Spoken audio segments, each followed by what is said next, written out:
berapa ribu jam terbang sudah berarti Pak pada saat pensiun? Seluruhnya ada 4.000 lebih. Tapi saya terbang kalau hitung pesawat kecil sampai dengan pesawat jet sampai di mana ada 18 macam pesawat yang saya terbang. 18. Saya sejak SMP itu saya sangat idola Bung Karno. Ya.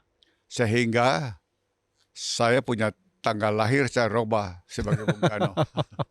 Tanggal 6. Tapi bulannya sama.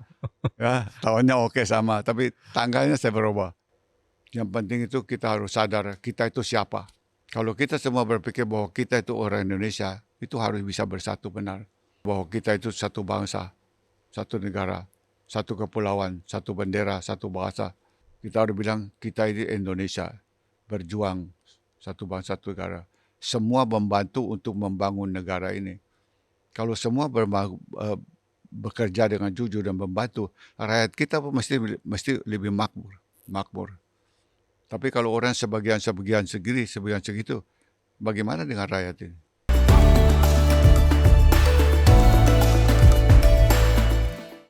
Merdeka. Saya Arto Biantoro dan kita bertemu lagi di podcast Nusantara.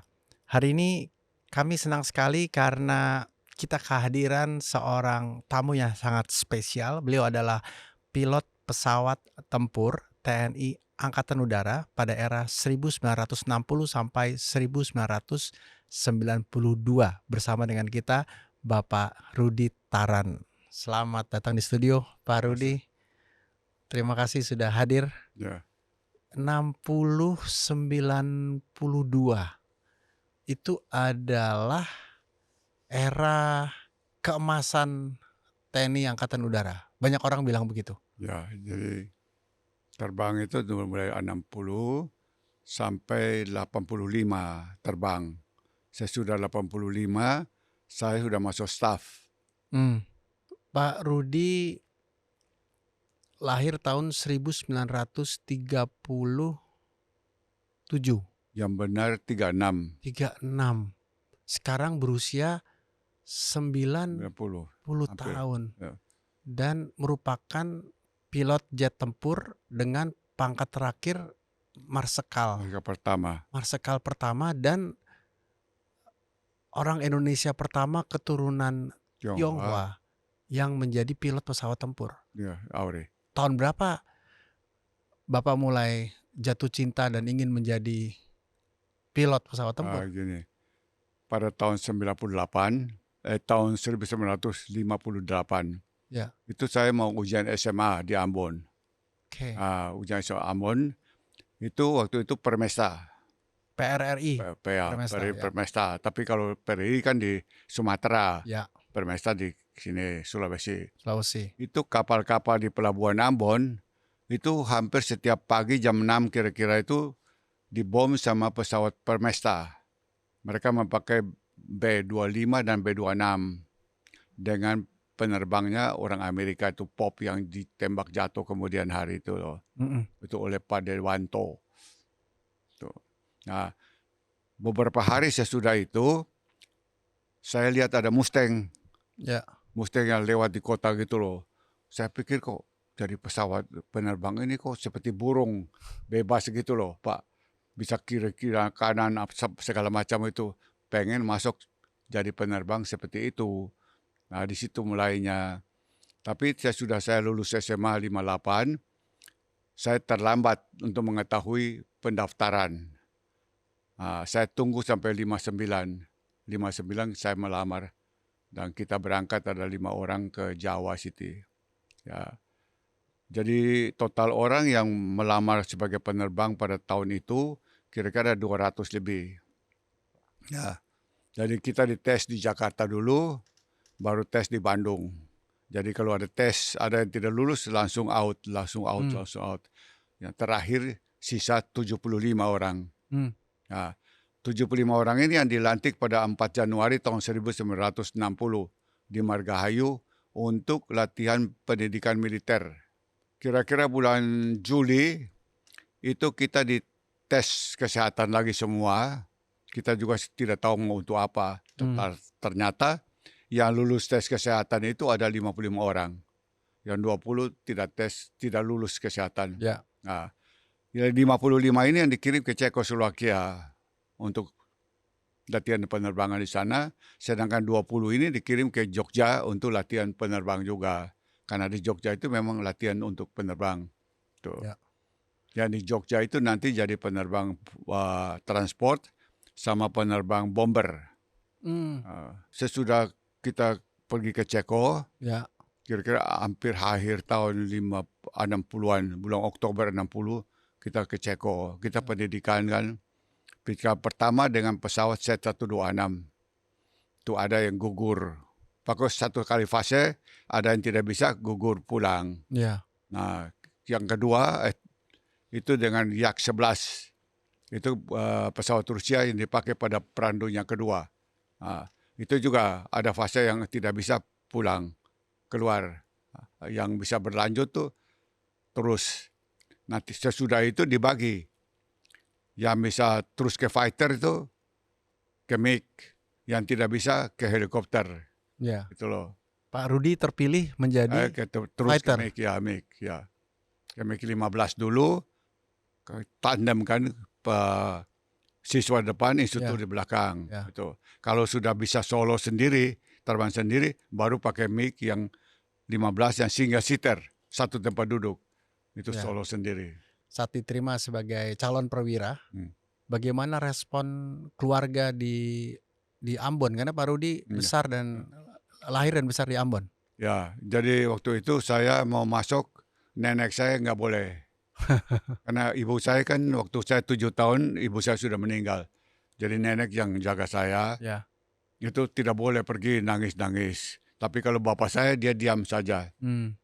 Ya, jadi saya tanda tangan. Lalu pergi ke Jawa. Ya, lalu ke Jawa.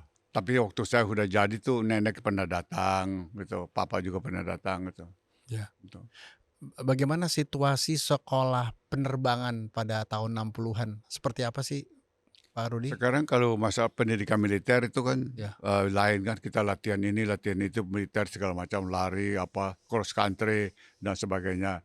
Kalau latihan penerbang di sana pesawat cukup banyak, jadi enak gitu loh. Di tiap hari kita terbang, bisa sekali, bisa 2 kali, bisa 3 kali. Tuh. Kalau tidak salah tuh ada kira-kira 7 orang yang pulang setback ya. Dari Ceko. Ya, karena tidak bisa melanjutkan Ya. sebagai penerbang. Ya, ya. Jadi kita itu dibagi atas 4 grup. Yang grup pertama 13 orang di pos duluan pulang untuk cepat pulang. Yang fase kedua itu helikopter, fase ketiga lagi itu fighter, fase keempat helikopter lagi. Ini adalah Pak Rudi saat di Ceko. Ini 13 orang yang pulang pertama ini 13 orang. Tuh. Tapi teman-teman saya ini waktu pulang kita latihan di Iswayudi di Madiun. Ya. Kan dicek lagi sama komandan-komandan kan, satu gugur terbang malam. Asri Hamid namanya, itu anak Makassar. Sesudah kita training selesai, dievaluasi, satu pindah ke transport. Skuadron 2 itu pakai Dakota C-47. Yang 2 pindah ke bomber B-25, B-26 di Malang. Tinggal fighter 9 orang. Nah, dari 9 orang itu 3 pindah ke Skuadron 11 pakai MiG-17 di Malang. Yang 2 pindah di Skuadron 14 pakai MiG-21. Yang 4 pindah ke Jakarta, Skuadron 12, 4 orang pakai MiG-21. Sebetulnya itu di Skuadron 12 itu pakai MiG-19. Tapi MiG-19 itu banyak trouble sehingga di grounded. Diganti dengan MiG-21. Tuh. Ya. Apa tantangan pada saat membawa MiG? Ya, MiG-21 itu pada zaman itu adalah pesawat fighter top lah, yang bilang top. Cuma dia memang punya elektronik itu terbatas. Seperti cuma ada kompas, ADF, Advanced Direction Finder itu aja. VOR apa itu tidak ada sama sekali. Jadi penerbang itu harus menguasai visual. Kalau sekarang dia pakai instrumen aja terbang gitu loh. Apa pengalaman yang paling diingat oleh Bapak dalam menerbangkan pesawat-pesawat ini? Adakah kejadian momen yang pengalaman penting? Kalau kita terbang dengan itu pengalamannya banyak sih. Jadi apa ya, yang paling kita takut adalah masalah cuaca. Kalau cuaca masuk ke dalam cuaca yang jelek itu kan tidak punya radar. Kalau pesawatnya sekarang ada radar, jadi bisa Ya, lihat. Kalau dia yang bisa. merah itu awan tebal atau Ya, cumulonimbus, ya, tapi kalau enggak biasa awan putih bisa itu loh. ya, ya. Boleh cerita sedikit tentang foto ini, Pak? Ya foto ini kan, foto inilah memang kita tiap hari terbang dengan pesawat ini. Berapa ribu jam terbang sudah berarti, Pak, pada saat pensiun? Seluruhnya ada 4.000 lebih. Tapi saya terbang kalau hitung pesawat kecil sampai dengan pesawat jet sampai di mana ada 18 macam pesawat yang saya terbang. 18. Di era 60-an ada trikora dan kemudian duikora. Apakah Pak Rudi juga terlibat dalam program tersebut pada saat itu? Kalau trikora kita pulang itu pas sudah mau damai. Oh, Jadi kita terbagi. jadi operasinya sudah Ya, selesai. ya sudah nggak ada itu. Karena tapi yang dulu-dulu pergi itu hanya istilahnya tuh untuk threat aja, untuk menakuti Belanda. Ya, Karena pesawat kita memang tidak bisa sampai ke sana. Pesawat-pesawat jet tidak mungkin. Yang bisa hanya pesawat bomber, oke. TU. Nah, TU itu ada dua macam. TU saja, TU-16 itu yang bawa bom. Ya, Kalau TU KS, 16 KS itu yang bawa peluru kendali 2 di sayapnya. Nah, itu untuk kapal, untuk menghancurkan kapal. Itu yang ditakut sama Belanda. Pak Rudi pernah bawa TU juga? Enggak, TU itu penerbang bomber, bukan fighter. Oh, jadi kalau udah fighter tidak bisa Ya, bawa fighter, bomber. fighter, bomber, Fighter. bomber gitu. Ya. Kalau di Bikora, kita standby di Medan. Jadi pesawat fighter itu MiG-21 di Medan, dengan medium bomber Il-28, dengan TU-16 itu di Medan. Nah, di Palembang itu ada Skuadron 11 dengan MiG-17. Ya. Terus di Banjarmasin ada MiG-17. Nanti bomber-bomber kita itu di Pontianak sana. Era 60-an itu pesawat-pesawat kita kan canggih-canggih ya. Angkatan udara itu salah satu masa kemasan. Ya. Menurut Pak Rudi, kenapa pada era itu kita punya pesawat canggih-canggih? Itu karena dari Presiden Soekarno yang bagaimana dia menekankan untuk berusaha untuk mendekat ke Rusia untuk mendapat pesawat. Karena memang Presiden Soekarno ini dengan Amerika tidak cocok. Lalu kenapa ke Ceko sekolahnya? Ya, Ceko kan negaranya Uni Afiliasi. Soviet. Oke. Tuh, Uni Soviet. Jadi sebenarnya saya itu Cakra 3. Nah, boleh Ya, cerita, Pak? Cakra 1 itu pertama mereka ke Ceko, nanti kalau pakai pesawat jet ke Rusia. Cakra 2 juga begitu, itu tahun 61, tahun 58 itu yang 59 kalau ke Ceko Rusia. Kedua lagi Ceko Rusia. Kalau kita tidak, waktu di Ceko itu membutuhkan untuk cepat pulang Irian Barat itu. Ya. Jadi kita tidak sampai ke Rusia. Ya. Itu namanya Cakra 3, Cakra 1, 2, 3. Ya. Pak Rudi punya memori yang kuat tentang Bung Karno ya. Ya. Boleh cerita sedikit? Saya sejak SMP itu saya sangat idola Bung Karno. Ya. Sehingga saya punya tanggal lahir saya rubah sebagai Bung Karno. Tanggal 6. Tapi bulannya sama. Ya, tahunnya oke sama, tapi tanggalnya saya berubah. Waktu Bung Karno tanggal 6 bulan 6. Karena saya sangat bangga sama beliau. Saya respect gitu, menjadi idola saya. Kalau beliau berpidato selalu saya dengar berapi-api. Pernah bertemu dengan Bung Karno? Enggak pernah. Jadi saya waktu penerbang, beliau masih presiden. Ceritakan tentang Wing 300 karena Ya, Bapak komandan di sana. Wing 300 itu mulai dibentuk pada tahun 62 kalau nggak salah. Ya, itu dengan pesawat-pesawat yang saya katakan, Mi-15, UT 15 single seat, Mi-17, 19, 21. Itu di bawah Wing 300. Oh. Ya. Masa jaya itu dari tahun 62 itu sampai ke 67. Jadi pesawat-pesawat Rusia itu sampai ke 67 itu spare partnya sudah habis. Karena kita masalah G30S itu kan, Iya. tidak dapat spare part lagi dari Rusia ataupun dari Tiongkok atau dari negara lain gitu. Tuh, dapat. Jadi kita berhenti semua. Itu fase pertama Win 300. Jadi saya masuk situ sampai pangkat kapten itu di situ. Tuh. Ya. Ya. Kemudian memang tidak ada pesawat fighter lagi. Kosong.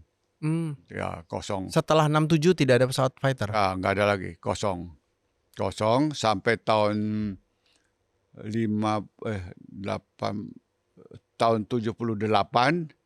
kira-kira kita dapat pesawat Sabre dari Australia.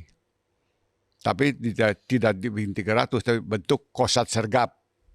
Saya ke Amerika untuk belajar T-33, pesawat T-33, itu kembali tahun 73, kembali pesawat datang di sini tahun 74. Ya. Mau digantikan masuk kepada sekolah penerbang, nggak jadi. Ya. Terus saya kembali lagi ke Wing Pendidikan. Gitu. Jadi dia kemudian T-33 ini dimasuk ke Kosat Sergap. Jadi Kosat Sergap itu punya dua, Sabre sama T-33. T-33 kita dapat dari Filipina, tapi atas izin Amerika. Ya. Gitu loh. Ya. Terus kemudian pada tahun 80 awal itu datang pesawat F5. Tiger tuh. Oh, Tiger tuh ya. Dengan 4 Skyhawk. Skyhawk ya. 4 Skyhawk itu saya kira semua orang tahu dari mana, dari Israel kan itu. Nah itu, terus saya diangkat jadi komandan Wing 300. Tuh. Ya. Sampai tahun 85, pas 5 tahun. Ya. Saya jadi komandan situ. Wing 300 likuidasi, Ya. saya masuk jadi ASOP Kohanudnas, asisten operasi Kohanudnas, Komando Pertahanan Udara Nasional. 1 tahun, lalu saya diangkat lagi jadi direktur elektronika di Mabes. Mabes TNI. Itu ya, sampai tahun 90-an. Kemudian saya jadi kepala proyek Kresna, radar, sampai pensiun 92. Pak Rudi juga mendapatkan penghargaan dari Museum Rekor ya sebagai pilot pesawat tempur Tionghoa pertama. Ya. Ada perasaan tertentu, apa rasanya? Ya, karena saya kan sudah sebagai warga negara Indonesia. Tentu saya mau menunjukkan bahwa orang keturunan ini juga ikut serta dalam perjuangan bangsa. Jadi sebenarnya semua orang yang hidup di dunia ini, kalau orang yang jujur, prestasi baik, semua itu adalah untuk kepentingan bangsa dan negara dan rakyat. Seperti guru. Guru itu juga punya bakti. Mengajar orang supaya pintar, bangsa Indonesia pintar dan sebagainya. Orang pengusaha yang baik juga dia berdirikan perusahaan apa sehingga rakyat bisa bekerja di situ. Itu juga andil untuk pembangunan bangsa. Ya. Selama 32 tahun itu, khususnya mungkin setelah di Wikora ya, apakah ada peristiwa-peristiwa genting yang sesudah di Wikora itu ada Seroya. Oh iya. Operasi tim-tim. Tim-tim, Ya. Seroja ya. Ya. Itu dulu mulai operasi di tim-tim itu pakai pesawat ini dari skuadron di Malang, pesawat propeller. Kemudian kita masuk. Bapak dikirim ke sana? Ya, pakai A4. Tuh. Pakai A4 pesawat Skyhawk. Ya. Skyhawk ya. Saya pertama datang ke sana dengan 4 pesawat. Jadi kita itu ke pagi-pagi dibawa sama helikopter dulu. Dengan Intel Angkatan Darat. Ya. Awal dan dia tunjuk oh di sana itu ada Vertelin gitu loh. Kita turun, kita persiapan lagi baru naik, kita ada bombing, ada rocketing gitu loh. Tuh. Ya. Pernah takut nggak Pak? Pernah takut nggak? Oh enggak, penerbang itu kalau sudah pegang sendiri itu tidak ada takut. Nggak pernah rasa takut? Sama dengan sopir, kalau sopir sudah nyopir sendiri takut apa? Hanya waktu di Malaysia, waktu di Wikora, itu di Medan, sekali saya mencoba kemampuan kesiapan daripada Malaysia. Jadi jam 5 sore saya terbang sendiri menuju Kuala Lumpur. Nah, tapi 5 menit kemudian radar beritahu saya, Pak, ada 4 pesawat naik di sana, dari naik. Itu kan ada boundary, Ya, Selat Sumatera itu ya. Indonesia, boundary tengah ini. Jadi begitu ada berita, saya masuk tengah, saya ikut boundary saya ke utara. Gitu loh. Nah, begitu saya putar balik, kemudian diberitahu lagi 2 sudah kembali. Dari 4 itu 2 sudah kembali, tinggal 2. Tuh, Ya. pulang. Jadi ternyata mereka itu memang siap. Jadi mereka memakai pesawat Vulcan dengan Hawker Hunter. Itu punya Inggris. Kalau Bapak bawa apa? Saya bawa MiG-21. MiG-21. Itu jadi penerbangnya masih dari Australia sama Inggris penerbangnya. Kita pernah ketemu sekali tapi tidak boleh apa-apa. Mereka tidak berani nembak, kita juga tidak boleh nembak. Jadi kami diberitahu kalau nembak dia harus jatuh ke wilayah Indonesia. Kalau di luar itu tidak boleh. Karena kita nanti disalahkan gitu loh. Ya. Tapi kalau masuk ke jatuh di wilayah Indonesia itu berarti dia lewat masuk ke wilayah kita gitu loh. Pernah dogfight gitu, Pak? Enggak ada. Cuma ketemu lewat begitu. Tapi dalam Dia latihan, patroli, kita patroli sambil lewat. dalam latihan dilatih lah. Latihan apa? Dalam latihan tempur waktu di Ceko dan lain-lain ya tetap Oh harus iya, latihan tempur simulasi. ada. Di sini juga kita, ya latihan tempur ada. Itu istilahnya 1v1, 1v2, 2v2. Artinya kalau 2v2 itu 2 lawan 2. Atau 3 lawan 3. Atau 2v3, 2 lawan 3 gitu. Ya, ya. Pensiun tahun 92. Berarti 92, 2002, 30 tahun setelah pensiun. Pak Rudi sangat fit sekali. Apa yang jadi rahasia? Jadi dari SMP saya sudah lari malam-malam lari gitu. Sampai pensiun lari, tapi saya juga suka berenang. Tapi saya sudah umur 60, dokter bilang jangan lari lagi, jalan aja, jalan sama berenang. Jadi sampai sekarang saya berenang aja. Apa aktivitas akhir-akhir ini? Ya berenang aja sama bantu-bantu di rumah gitu. Cerita perjuangan saya sama istri. Jadi waktu saya pindah ke Madiun tahun 68, itu saya sama istri kita jual es mambo. Listrik itu free, boleh pakai berapa aja di perumahan Angkatan Udara di Madiun itu. Nah, karena sering laku, saya pinjam uang dari Komandan Pangkalan. Saya beli freezer 2 besar ini. Jadi bisa bikin 2.500 sampai 3.000 es mambo. Jadi istri saya sama pembantu wanita 3, laki-laki 1, pagi-pagi jam 3 sudah bikin es mambo, jual. Jadi dibawa ke warung dekat sekolah. Ya. Nanti sore baru datang lagi ambil ada sisa berapa. Tapi pada umumnya habis. Jadi waktu itu kalau kita jual aja 2.500, berarti satu es mambo itu kita jual 2 perak. Pokoknya 1 perak, berarti 2.500 perak dapat, istri saya dapat uangnya itu satu hari. Itu tahun 68. 68 sampai 74. Sesudah anak saya keempat lahir, 3 bulan kemudian mereka pindah ke Jogja ikut saya. Karena saya tahun 70, saya masuk jadi instruktur penerbang di Jogja. 10 tahun. 10 tahun sampai pesawat F5 A4 datang, saya diangkat jadi komandan wing. Komandan wing. 86 mereka ke Jakarta, istri saya mulai berusaha bikin catering. Itu. Masih simpan jaket-jaket? Masih simpan jaket-jaketnya? Jaket ada. Helmet ada. Itu mahal sekali harganya sekarang, Pak Rudi. Helm tempur itu mahal sekali harganya sekarang. Ya, helmet ada. Ada di sini terus tarantula. Cerita tentang Rudi tarantula. Iya, jadi waktu terbang di MiG-21, saya call sign-nya tarantula selalu pakai. Jadi kalau kita call ke tower itu, Mama Halim Tower di tarantula, start engine, gitu loh, pakai tarantula. Tarantula itu laba-laba besar di Amerika Latin itu. Ya. Tapi ada yang nggak menggigit juga tarantula. Ada yang pakai snake, ada pakai elephant, ada pakai pipit, ada pakai macam-macam lion, istilah itu binatang. Pak Rudi masih bertemu dengan teman-teman seangkatan? Masih ada yang hidup Dari 75 itu tinggal mungkin 7 orang. hari ini? Sekarang. Di kompleks saya itu masih ada 3 orang. Ada 2 di Bogor, 1 di Singkawang. Yang dari Ceko itu semua juga 12 sudah nggak ada. Apa yang ingin Pak Rudi sampaikan buat kami-kami di sini dan melihat ke belakang tentang pengalaman hidup ya? Untuk penerbang ya harus jadi penerbang yang betul-betul disiplin. Ya, disiplin dalam hal aturan-aturan penerbangan.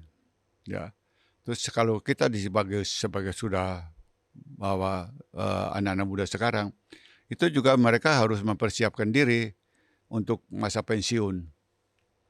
Ya, kalau orang banyak teman saya ataupun orang lain yang tidak menyiapkan diri, dia pensiun itu cuma harap gaji itu hidupnya nggak bisa.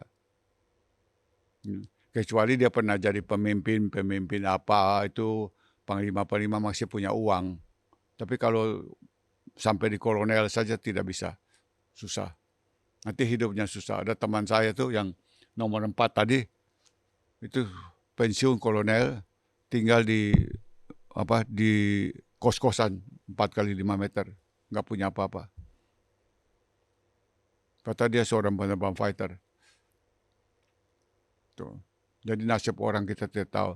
Yang penting sekarang kita itu kalau dalam pekerjaan, dalam kehidupan, kepada siapa saja, kita tuh harus jujur. Jujur dan punya kemauan yang kuat dalam pekerjaan, bertanggung jawab atas tugas-tugas kita. Ya. Dalam bernegara, kalau menurut saya, itu ada 2 poin yang paling penting. Adalah kesehatan dan pendidikan. Pendidikan itu mendidik orang supaya pintar. Jadi warga negara Indonesia bisa pintar-pintar. Ya. Kemudian kalau dia sehat, kesehatan sehat, itu negara bisa maju. Tapi kalau dia pintar tapi sakit, percuma. Dia sehat tapi bodoh, percuma. Tuh, nggak ada. Dua ini harus seimbang.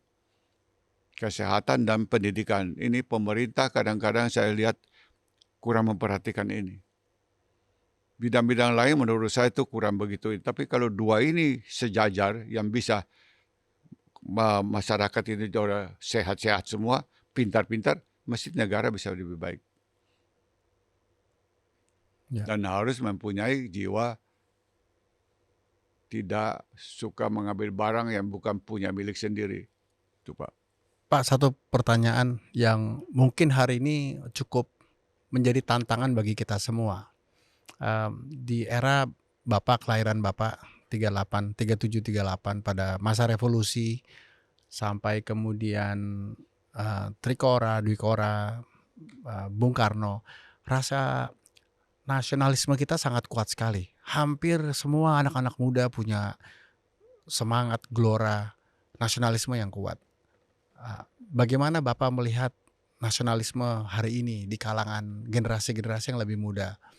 Apa yang kita butuhkan untuk punya nasionalisme yang sama seperti yang generasi Bapak miliki? Karena bagi kami itu adalah generasi petarung, generasi yang sudah terbukti, dan saya datang dari generasi X, tapi kami merasa kami tidak memiliki semangat yang sama. Dan hari ini tantangannya adalah bagaimana generasi kami bisa meneruskan semangat nasionalisme, cinta tanah air tersebut kepada generasi yang muda. Bapak ada tips? Saya itu kan orang keturunan dan agama Kristen. Jadi dalam pekerjaan dunia saya, itu saya betul-betul memperhatikan masalah itu. Maka saya bekerja betul. Itu yang selalu saya pegang. Yang penting itu kita harus sadar kita itu siapa. Kalau kita semua berpikir bahwa kita itu orang Indonesia, itu harus bisa bersatu benar. Bahwa kita itu satu bangsa, satu negara, satu kepulauan, satu bendera, satu bahasa. Mesti negara bisa lebih maju. Ya. Tapi kalau saya lihat di masyarakat ini enggak, semua orang sudah berumur untuk kepentingan sendiri. Saya kira Bapak juga tahu bagaimana situasi negara kita ini. Pak Rudi pernah sedih atau menangis karena ini? Iya, saya cuma sedih. Saya tidak bisa lihat orang susah, Pak. Kadang-kadang saya lihat orang mau dimakamkan saja tidak punya mau beli kain kafan aja nggak ada. Ya. Mau tanam di situ bayar 2,5 juta. Dari mana dia bisa dapat 2,5 juta untuk dimakamkan dia? Nggak punya. Tuh. Kita harus bilang kita ini Indonesia berjuang satu bangsa satu negara. Semua membantu untuk membangun negara ini. Kalau semua bekerja dengan jujur dan membantu, rakyat kita pun mesti lebih makmur. Tapi kalau orang sebagian segitu, bagaimana dengan rakyat ini? Pada masa itu tahun 60-an dengan para penerbang itu nggak ada pikiran-pikiran seperti sekarang ya Pak? Oh, tidak ada sama sekali. Kita bekerja ya gaji-gaji itu cukup aja. Saya pernah bawa ayam seekor dari Madiun ke Jakarta pakai mic, dikasih ke geng, taruh di sini. Itu ayam naik mic itu. Kasihan ayamnya. Iya, kita nggak bisa apa. Makanya waktu kalau Panglima pergi mengunjungi saya di Madiun, saya bilang, Pak, adik-adik saya ini penerbang ini, mereka cuma bisa dapat 1 jirigen aftur untuk kompor mereka. Mereka tidak apa-apa. Bagaimana kalau anaknya sakit, istrinya sakit, dia harus terbang dengan pesawat yang harganya sekian mahal. Ya, pikirannya mesti terganggu. Saya minta bantuan untuk bisa melayani kalau sakit apa-apa itu bisa dibayar oleh negara. Kita kalau punya tugas begitu, karena kita bawa barang, bawa pesawat ini dengan harganya bukan kecil. Harganya puluhan miliar. Tuh. Ya. Dan kita kan kalau terbang kan 1 orang, bukan 2 orang. Jadi kalau 2 orang, 1 pingsan masih ada 1. Kalau ini enggak, 1. Ya. Mic ini sekarang ada di mana Pak? Kalau mau lihat Melihat saat pesawat ini, Satria Mandala. Mandala itu ada MiG-21, ada A4 Skyhawk, ada situ. Ada pesawat itu sudah saya terbangi semua. Tuh. Sama di depan markas Komando Pertahanan Udara Nasional di Halim. Itu ada MiG-21 dan F-5, ada 2. Pak Rudi, terima kasih banyak sudah mau mampir di podcast Nusantara. Senang sekali bisa ketemu dengan kebanggaan national hero bagi saya yang telah menjadi inspirasi buat kami semua di usia 90 tahun.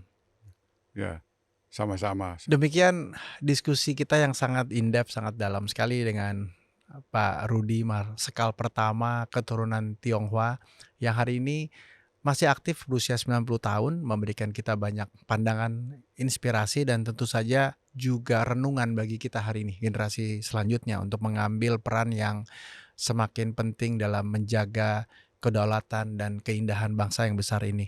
Anda bisa menyaksikan tayangan ulang kami di YouTube channel dengan nama Podcast Nusantara, dan jangan lupa unduh dan saksikan tayangan inspiratif kami lainnya hanya di Daai Plus. Podcast Nusantara, hidupkan cinta Indonesia.